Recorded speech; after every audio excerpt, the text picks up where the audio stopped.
Yun yan, start.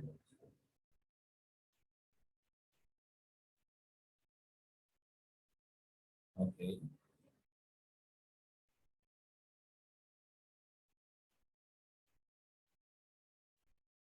Ulitin lang natin yung previously hindi masyadong magandang recording. Which is, again, something to do with decision analysis. So, ito na yung ating careful windows. So, on the left side are your modules. And ano dito, actually, marami pa itong ibang na pwede natin pag-aralan, katulad nitong net present value, IRR, may kinalaman ito sa ating financial management, plus yung break-even and cost volume analysis. But let's first go to the decision analysis. Okay, so this sa decision tables, ang titingnan lang natin dito is like how many decisions we can choose from or are we going to choose from, and then the nature states. Yung decisions would be your options. No? So, halimbawa, sa binigay na natin yesterday, it's 4 decisions and there are 3 nature states. As I mentioned, yung nature states, it could be greater than that. No? Okay, so what we will now have is the decision categorization. So in this case, again, let us make sure na magets natin yung sinasabi natin dito mo sa decision. So dito sa may decision 1 to 4, ito yung option. Kahapon nang binigay ko, siguro yun na rin ay bibigay natin. Ang kahapon na binigay natin are investment opportunities na the company will focus on or invest upon. So the first was a global fund. No? Global fund, maaaring yung aking example dito becomes better. Different. Slightly better. Better because I would have thought about that in a better way. So yung state 1 would be pessimistic, or sometimes we just call it the bad economy or a poor economy. The state 2 would be the normal economy, and then the state 3 would be the optimistic scenario, the optimistic economy. So parang pessimistic is bad, normal is average, optimistic is a great economy or good economy. Ngayon, itong probabilities na to ay based ito sa normal distribution. Sa normal distribution kasi, yung gitna nun, itong normal curve na to, ang gitna niyan, that's where the mean, the median, and the mode are sa measures of central tendency. Now, since it's a normal distribution, it is also called the probability distribution curve, wherein the total area under the curve is 1, corresponding to 100%. So from the left side to the right side ng normal curve, 100% yun. No? Kaya siya ginagawa rin na probability distribution curve. Ngayon, yung gitna, siyempre nandun yung whole plot, makikita niyo naman, no? the bulk of the scores, the bulk of the items, the bulk of the probability are within the normal range. So normal range, if you're talking about the variance, the variability of scores or the variability of the items, yung sa gitna yung mean, yung median, yung mode, if you're talking about the standard scores, again, since hindi naman tayo statistics, I will not elaborate on that, but hanapin nyo na lang, no? Sana na-take up nito ng high school. Pero yung standard deviation talks about the standard scores. The deviation from the mean. So normally, we make use of 1 standard deviation. Yun yung nagre-correspond sa shoulders ng normal curve. So plus 1 standard deviation to the right, dito banda sa normal distribution, makikita niyo naman yun. Then on the left would be another normal distribution. So yung area under the curve plus pag tinignan mo yung standard deviation na 1, no? Kukunin mo yan sa area under the curve. May formula yan, no? Pero hindi na natin yung gagawin dahil hindi naman tayo nagpo-prove na ng area under the curve. May equation kasi yung curve na yan. And although it's mentioned to be in statistics as asymptotic, ang gusto sabihin ng asymptotic, hindi siya nagtatouch sa x-axis. And therefore, it goes on like that forever. Ang haba ng tail na yan, no? Sa discussion ng normal curve, pinag-uusapan din yan yung what is probable and what is impossible. Halos lahat dito would be probable. Like for example, in the case na ang normal return, for example, ng market is about plus 10%. Kunwari lang, no? Plus 10%. Sabihin mo dyan, pwede pong magkaroon ng chance na ang return ay plus 1,000%. Diba? Parang ang layo, no? Plus 10% lang, tapos biglang plus 1,000%. So ang sagot doon is, it's highly improbable but not impossible because the right of the curve goes on infinitely to the right. It goes nearer and nearer to the x-axis but it never touches it. So ang tawag doon ay asymptotic. So as I said, even though it's asymptotic to the x-axis, ang area niyan under the curve at x plus 1 standard deviation, x being the mean, ang area under the curve din ay 34.13% or 0.3413. Ngayon, gusto nyo i-verify yan, hanapin nyo yung mga statistics books na merong area under the curve, hanapin nyo yung z equals 1, makikita nyo ang nakalagay doon ay 0.3413. Ngayon, since this is also symmetrical, yan ang mga properties ng normal curve. It is also symmetrical. That means the area on the right is 0.5, the area on the left is 0.5.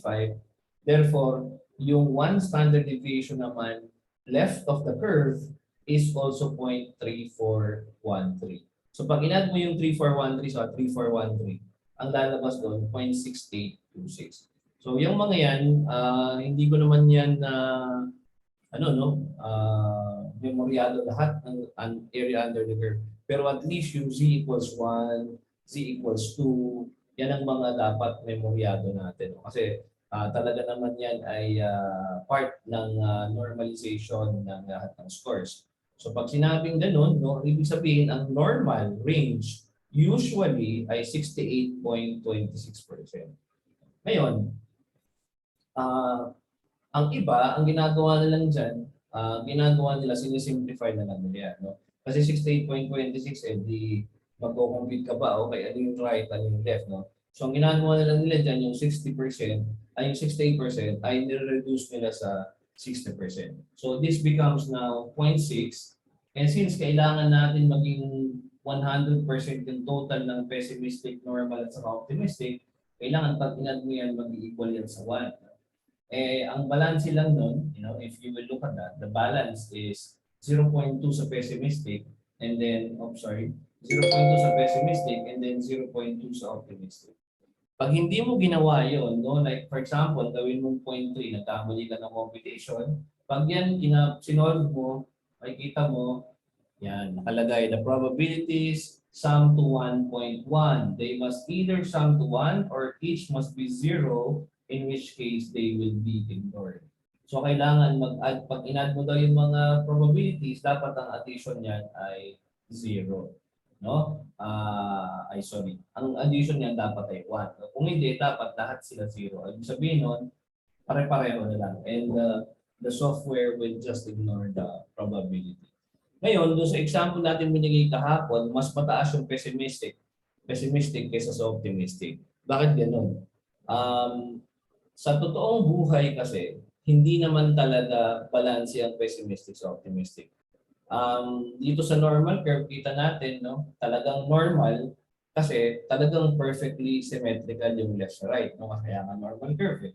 Pero ang area under the curve, while it is 1, hindi laging perfectly symmetrical. Kaya nga meron tayong tinatawag na skewness of the curve. No? If it is skewed to the right, ibig sabihin yung tail ng curve ay nasa right. and therefore maraming scores sa left of the curve or left of the center. Pag naman skewed to the left o kaya skewed negatively, ang tail niya nasa left and therefore ang karamihan ng scores nasa right. Yun ang tinatandaan ko dyan eh. Kung nasaan yung skewed to the right, yung tail nasa right. Skewed to the left, yung tail nasa left. Pero again, hindi naman tayo we're not talking about normal curves here, but we're talking about why the probability is the way as it is. So sa tunay na buhay, paano ginagawa ng mga economists dyan? If you want to forecast about the future, the only thing that will really puts you into the right direction is to somehow, ang pinakamaganda is to make use of the historical value. No? Ano ibig sabihin ko nun? Babalikan mo yung past at least 10 years. No? Yung iba nga 5 years lang no? Kung wala ka talagang previous data. Pero kumbaga, sa lahat ng bagay naman, gano'n ang ginagawa mo eh. Anong performance niyan before? No? Halimbawa, may darating na estudyante, tapos tatanungin mo, itong bang batang to, sa tingin mo, pwede natin gawing scholar yan? Anong hahanapin mo? Di ba titingnan mo yung kanyang performance ng grade? Akin na yung grade mo, tingnan mo nga. O kaya naman, kung may mag-hire ka ng tao from the industry, ang gagawin mo, bigyan mo nga ako ng clearance from your other company o kaya recommendation. So para mabasa mo doon kung ano yung mga strength niya. Kasi it has to come from another person. So the idea there is to remove the bias and the subjectivity of the person rating himself high. So dito, ang ginagawa ng mga economists dyan, kung ayaw mo yung perfect scenario, because sa totoong buhay, hindi naman talaga perfect ang scenario, wala talagang tunay na walang forever, pati nga si Moira sa presentation na tayo walay na. So ganun talaga ang buhay. Singit pa yun. So ibig sabihin po, pwede po nating gamitin yung historical aspect nito. So paano yun? So last 10 years for example, bibilangin lang ng economist, o kaya in this case, bibilangin lang ng financial manager yung performance ng market in the last 10 years. So bawat akyat, for example, okay, ang akyat bibilangin niya, no? Nakalimang akyat. Okay? So 5 out of 10, that's 50%. So hindi pala 60, 50%. Tapos yung sobrang akyat, meaning on the normal range, sabihin mo na mga 3 to 5% lang, but yung sobrang positive, no? Lumalabas, yun ay halimbawa, 3 times of the way. So 5 ang normal, 3 ang optimistic. So that leaves dalawa lang ang losses, no? So ganun ang magiging mong probabilities. Magiging 0.2, 0.5 ang normal, 0.3 ang optimistic. Kaya ako sinasabi sa inyo yun guys, kasi ang karamihan sa mga estudyante, kahit naman kami nung bata pa kami, ganun din kami. Kung ano yung nakalagay sa given, yun ang memoryahin natin. Paglampas natin sa eskwelahan, at nandun na tayo sa tunay na buhay at pinagsasalita tayo ng boss natin, saan nyo na ko yung number niyan, hindi natin malaman. Ewan ko, kasi po, bigay lang ng teacher namin yan nung araw. Dapat alam nyo kung saan nanggagaling yung mga number na yan. Kaya nga dapat highly appreciative kayo pag mayroong ganyan nagtuturo sa inyo. So lahat ng sinasabi ko sa inyo, importante yan. Kasi sa tunay na buhay, ang mga boss, walang pakialam sa nasa libro. Kailangan may basihan yung mga pinagsasasabihin nyo. So, diba, sabihin niya, sir, last 10 years po kasi ang market din na to sitwasyon. O ngayon, meron pang meron pang isang issue doon, no? Lalo na pag ang kausap mo ay mga manufacturing. Ang engineering kasi, while ganun tayo sa business, sa engineering ganito naman. Kahit pa, katulad ng sinasabi ko, no, ilang beses umakyat ang market, ilang beses ang sobrang akyat, ilang beses ang sobrang baba. Sa kanila walang meaning yung mga yon. Ino-normalize pa rin nila yung curve, ino-normalize pa rin nila yung past returns, at pipili pa rin sila ng normal scenario, yung upper normal, which is the above normal, and then the below normal. So that is what we call in the manufacturing as the statistical process control. So, ibig sabihin, i-control pa rin niya yung data para yung normal would be 60%, the optimistic would be 20%, and then the pessimistic would be 20%. By the way, alam niyo ba sa ibang schools, pwersadong magbagsak ang teacher ng 15%. Kami nung araw sa UST, since BS Math kami, ang passing rate, guys, alam niyo ba, ay mean minus standard deviation. So pag ang score mo ay mean minus standard deviation, sigurado out ka. So ano ibig sabihin nun? Pinapwersa mo ang teacher na magbagsak ng mean minus standard deviation is about 15% of everybody. So kung 100 nagsimula ang BS Math, actually madami kami nun eh, hanggang G. So A to G, that means 40 times 7, 280. 280, about 15 to 20% leaves after the end of the SEM. So 20% ng 280, para mabilis ang computent, that's about 56. 230 na lang kami. Susunod, minus 20% na naman. So makikita mo, from the beginning, A to G, tapos sa susunod na SEM, A to F na lang. Tapos yung A to F, kalahati na ng A to F. Tapos sa second year, A to E na lang. Parating ng second year, second SEM, hanggang T na lang siya. Tapos parating ng third year, maghihiwalay na yan. Ako nagpunta sa actual science, iba naman na iwan sa computer science. Usually sa third year, hindi na ganun kaigpit. Kasi pag nakabot ka ng third year, diretso ka na. Ngayon, pag ikaw naman ay accountancy, gusto kong mahabaging langit. Ibang-iba sa, lalo sa UST, dahil ang passing rate ng UST, by the way, is about almost 100%, 99%, 100%. So bago ka makatungtong ng accountancy proper, kasi first 2 years nila parang general accounting lang, talagang hindi ka nila pinapatawad. Kumbaga, hindi po pwedeng makarating ka ng second year na, again, excuse me for the term, no? Medyo tungaw ka. No? Ano yung tungaw? Yung ang linaw-linaw ng explanation, nalilito ka pa din. Parang gano'n. Diba? Kasi sariling palo yan eh. Alam nyo, pag naglalakad ka sa UST, sa hallway, makakita ka ng mga grupo ng estudyante na sumasagot, nagpumahog sumulat sa yellow paper nila o sa worksheet, nakatingin sa kanilang mga libro, grupo sila, tatanong, paano ginawa mo dito? Ganyan. Usually, dalawang bagay lang yan. Either mga nakaputi yan, mga allied medicine, ganyan, o biology, ganyan, medtech, nursing, o kaya accounting. So talagang sariling palo yan. So kaya ko sinasabi yun kasi, as I said, sa ibang companies, pinipilit nila na ganyan ang probability. Oo. Kaya nga dun sa three estimates ng project management. So pag pinagpilitan mo dun sa may 3 time estimates, ang pipiliin niya yung normal, yung most likely, it will be given 4 na weights, 4 ang weight niya, 4. Yung least likely is 1, yung aggressive o kaya yung talagang very positive ka is 1. So bakit 4, 1, 1? Kasi ang ibig sabihin ng 1 out of 6, 16%, o di rounded off to 0.2, di ba? Yung optimistic, 1 out of 6, 16% din, so 0.2 din. So yung gitna naman, 4 out of 6, which is 67%. Now, nag-round down siya sa 0.6. So yun ang dahilan kung bakit ganyan ang probability niya. So pinipili talaga yan, no? I-sinesearch talaga yan. Ngayon, may mga ibang country na mas optimistic kaysa pessimistic, so magbabago yung probability na yan. Lalo na if you're trying to forecast what's going to happen for next year. Okay? Halimbawa, ang country natin na nun, no, ay Sri Lanka. Ay baka ang pessimistic dito ay baka 60%.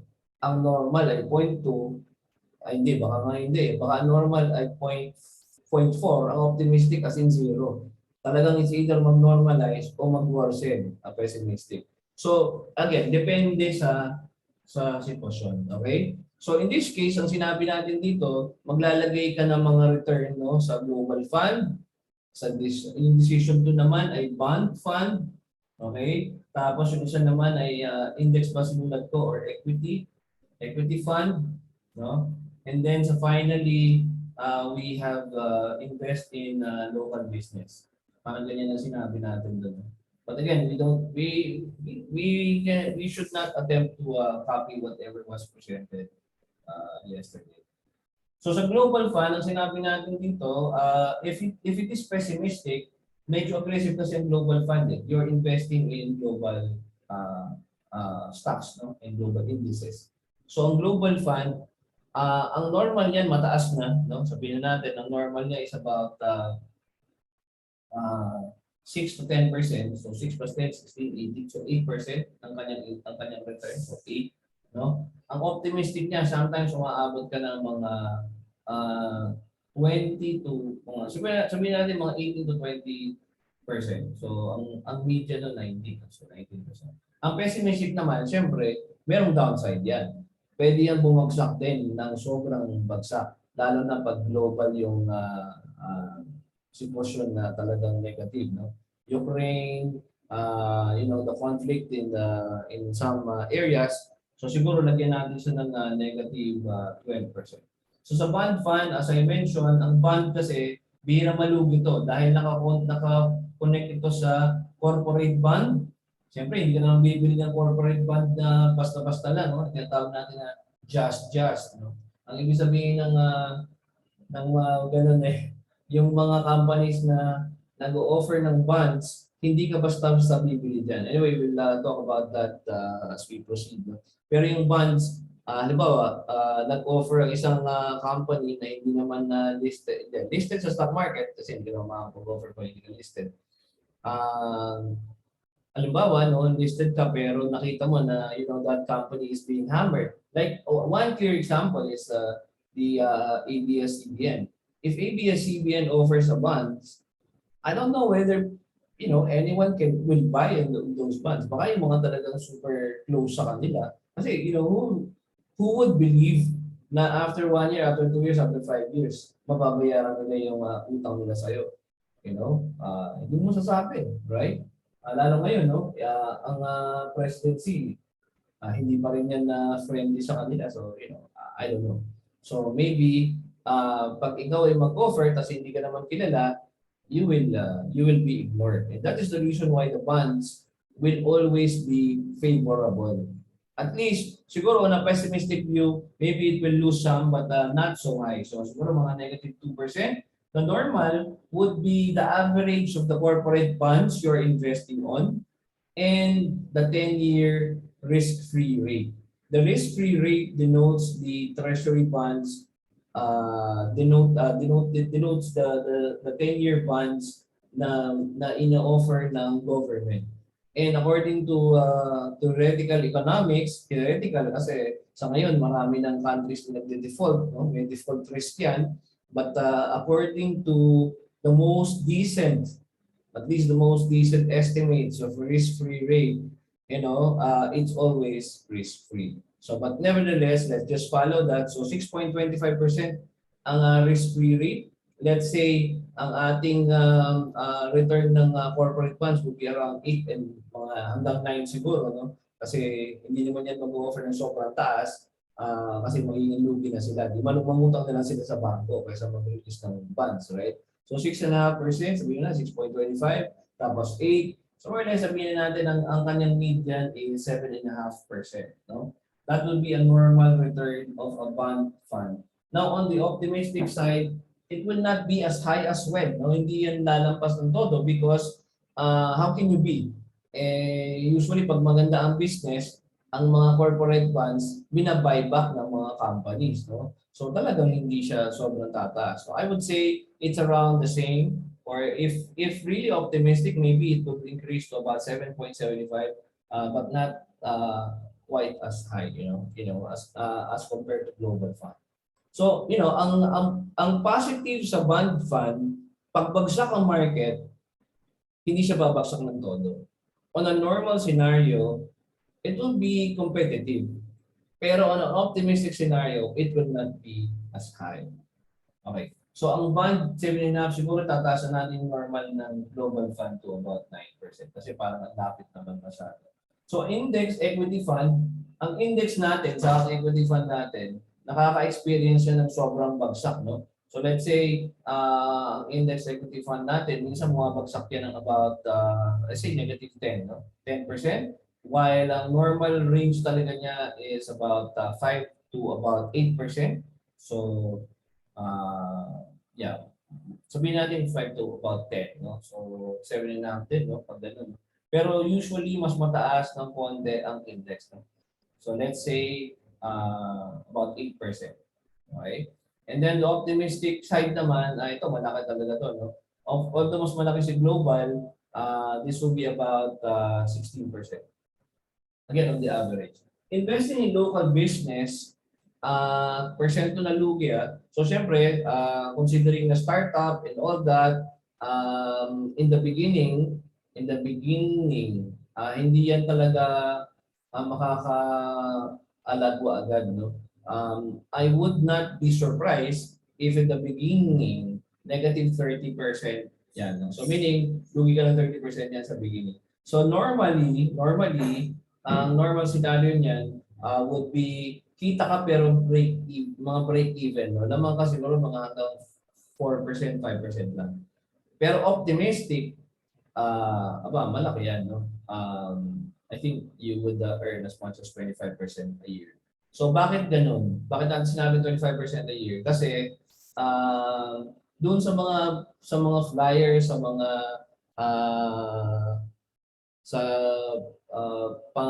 yung pag-iinganyo ng entrepreneurship, no? Sabi nila pag ikaw ay mag-franchise for example sa McDonald's, ang payback mo mga 4 years. So that means 25% a year.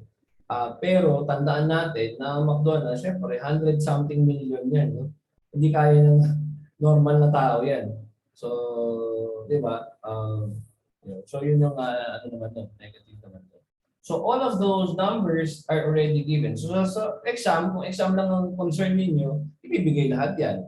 Okay? And then, objective is profit, maximize. Kung gusto mong, kung cost naman na nandito dito, you will have to minimize. No? Pero, siyempre, profit tayo.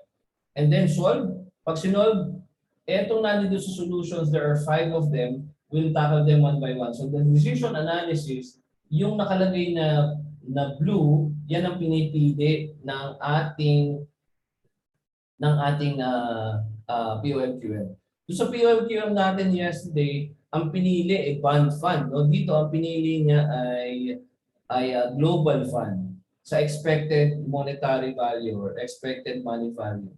Bakit? Ano ba ibig sabihin ng expected money value? Considering the probability, kasi ang ginawa pala natin yesterday, mas malaki yung optimistic kaysa sa pessimistic rate. Parang ganun nata tayo. Anyway, so dito, pag ganyan ang ibig sabihin niya ng result na yan is on an average scenario, considering the probability of the market outcome next year, ang mas magandang piliin ay ang global fund, considering the probability. And the probability is for you to get 6.8% return in your investment. Okay? So yun yung expected monetary value. Nasa ilalim naman yan, given by the global fund. Now, if you want maximin, anong ibig sabihin ng maximin? Yung word na maximin, ang pipiliin nyo muna yung word na min. Ang ibig sabihin ng min, ito yung minimum. Minimum. At ano yung pinakamalaking minimum? Ano ibig sabihin nun, sir? Bakit may maximin? Ang ibig sabihin ng maximin ay on a bad scenario, on a, if you are wrong, if ever you become wrong, ang pinakamagandang piliin, if you don't want to have a lot of regret, di bond fund. Kasi malugi ka man, negative 2% lang. Yun. Kaya yan negative 2. So, kung gusto mo kung gusto mong i-maximize yung minimum return, diba? The minimum return, the maxima of that, so maximin, is the bond fund. Now, yung last dito is the raw max, which is the maximum. Ang tawag naman doon, maximax. If you want to maximize your maximum output, the maximum of the maximum, the answer will be local business. So parang gusto mo siyang, ang gustong sabihin lang naman ng tatlong to, ganito eh. Kung hindi ka sure sa market, at gusto mong iprotektahan ng iyong downside, ang pipiliin mo, bond fund. Kung sa tingin mo, average lang ang next year, at kung ano yung nangyayari in the past, it will continue next year, That is the EMV. Ang pipiliin mo ay global fund. Pero kung optimistic ka sa senaryo ng business at talagang sure ka na aangat na ang business next year, ang pipiliin mo dito ay invest in local business. So parang ito rin yung result ng pag pessimistic ka, doon ka sa raw mean. Pag normal ang tingin mo, doon ka sa EMV. Pag naman optimistic ka, doon ka sa raw max. Okay? I hope na-gets nyo yan, guys. Expected value multiplication, the number 2 here, it's just, you know, the multiplication. So, i-ano lang yan, i-multiply lang niya doon sa binigay nating mga probability. Okay? The third is the perfect information. Ano ba ang ibig sabihin ng perfect information? Alam niyo itong terminology ng perfect information, nanggagaling ito sa economics, no? Ang economics kasi, ang gusto niyang sabihin diyan, you know, lalo na in a perfect competition, sa perfect competition, lahat ng information dapat known ng lahat ng parties. Kung alam mo ang mangyayari sa mundo in the future at makakabalik ka sa past, di ba? Ang perfect scenario, ganito eh. Di ba? Ang perfect scenario. Pag ang market ay bagsak, dapat ang pinili mo ay bond fund. Kung ang market naman maging normal, dapat ang pinili mo global fund. Pag ang market naman maging optimistic, dapat ang pinili mo naman ay investing in local business. Now, if you look at the perfect information, that's negative 2, 9, saka 25%. If you multiply that with the standing probabilities, that's 0.2 times negative 2, that's negative 0.4 sa perfect probability. Tapos, a perfect times probability, the normal naman is 0.6 times 9, that's 5.4. The optimistic will be 0.2 times 25, that's 5. So, ina-add lang yung tatlong yan, and the maximum will be 10%. So, kung alam mo ang mangyayari sa future, malamang ang kinita mo on the average is about 10%. That's the lamang of a person who is perfectly informed of what's going to happen in the future. Ano ngayon ang difference niyan doon sa pinaka-best expected value? O saan po nakuha yung best expected value? Tandaan nyo kanina, meron tayong EMV, yung expected monetary value. Ang lumabas doon, 6.8% in favor of bond fund. Right? So, 10 minus 6.8 na return, we have 3.2% na return. Yan yung expected value of the perfect information. Dapat pala may additional kang 3.2% kung ikaw lang ay merong perfect information. That's what it means. Okay? Next is the regret or opportunity loss. Again, part na naman to ng economics, so principles of economics, na ang tawag ay opportunity cost. Opportunity cost, ang pinipili naman nila dito guys ay the minimax regret. Yung pinaka, nakatingin ka sa max malaking regret, no? Pinakamalaking regret, pero i-minimize mo. Diba? Yung pinakamaliit sa malaking regret. Yun ang ibig sabihin nun. The maximum regret for the global fund is 10%. Ano ibig sabihin nun? Ayan, ang global fund, ang maximum regret is 10. Ano ibig sabihin yan? Pag pinili mo yung iba, pag pinili mo yung ibang fund, tapos, di ba? Pag pinili mo yung ibang fund, tapos ang return pala sa global ay 10%. Di ba? Yan ang nawala sa iyo. Yung pinakamalaki dun sa row, no? Dun sa bond fund naman, ang pinakamalaking regret is 17.25%. That's the highest, no? Kasi kino-compare yan sa dun sa nakalagay na given, no? So ima-minus mo yan sa pinaka-given, di ba? Yung original kong given. Okay? So ang lamang ni bond fund is 17.25. Kung yan ang hindi mo pinili, yan ang lamang mo. Tapos bumagsak ka pa, di ba? Negative kasi yung susunod. Ngayon, pagdating naman kay index equity fund, Ang maximum regret mo naman ay 9%.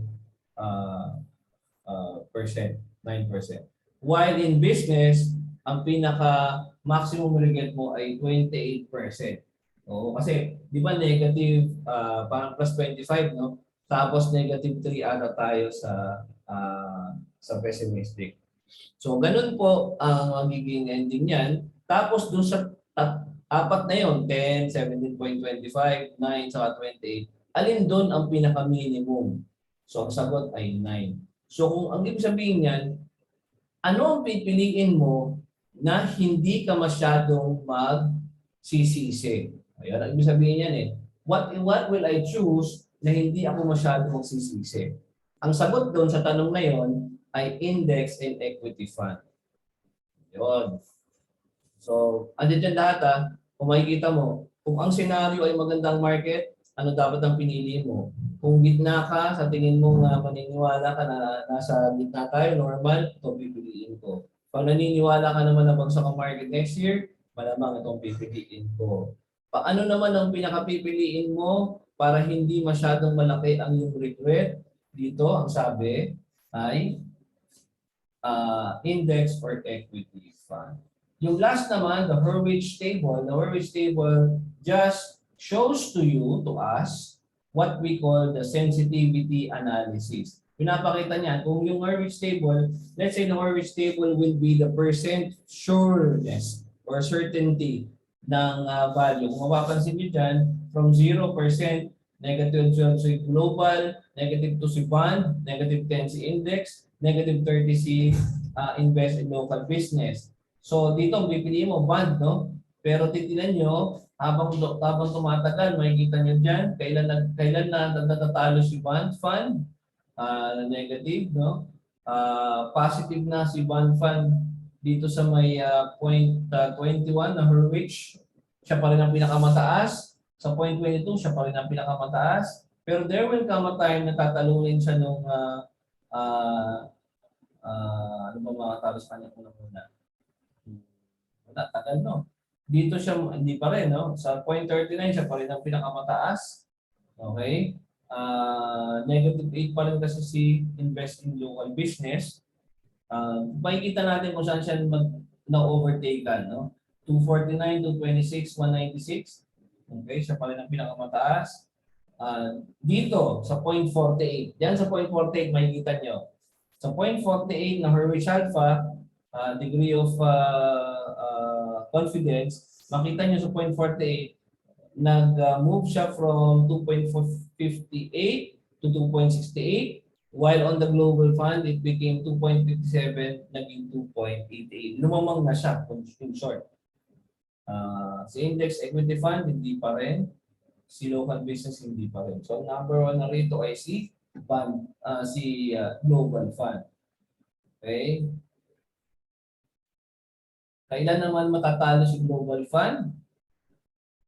Makakatalo sa kanya dito, business eh. Diba? 6.12, parang hindi aabutin ng index fund. No? 8, ayan, nakikita nyo, ang business lumalaki na ng todo. 9% si global fund, 8.5% na siya. And then there will come a time, particularly in 0.75 per which table, okay, mapapansin nyo dyan, nag-equal na silang dalawa. That is now the point of equilibrium ng both the global fund and the investing in local business. And after that, considering the sensitivity analysis, you will see that the investing in local business has become the most profitable. Yan na siya. Wala doon hanggang dulo. Kung mapansin nyo nga si bond fund, napag-iwanan. Diba? Anong ibig sabihin nun? Diba may ano ka dyan eh? Meron ka dyan kinoconsider. No? Ang bond fund kasi ay ang tawag dyan ay defensive move. Kaya siya defensive kasi ayaw mo lang malugi. As opposed to yung isa na gusto niyang kumita. Ito, ayaw mo lang malugi. So, okay din naman yan, lalo na pag market ay bagsak.